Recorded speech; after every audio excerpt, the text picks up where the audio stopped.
Omega 3. Hə, yoxsa yox? Omega 3 kilo aldırırmı? Xeyr, omega 3 kilo aldırmaz. Katan toxumu və qoz yağı içərək omega 3-ü artırmaq mümkündürmü? Xeyr. Hər ikisinin tərkibində omega 3 olsa da, omega 3-ün özünün yağını qəbul etdiyimiz qədər qaldırmaz. Davamlı şəkildə balıq yeyərək omega 3-ü artırmaq mümkündürmü? Xeyr. Əgər həftədə 3 dəfədən az balıq tükətimi varsa, omega 3 səviyyəmizi normal şəkildə qaldıra bilmərik. Omega 3 insulin dirəncini artırırmı? Xeyr.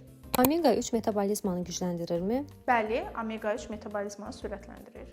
Davamlı şəkildə omega 3 qəbul edən uşaqların fiziki fəaliyyətləri və aktivlikləri digərlərindən fərqlənirmi?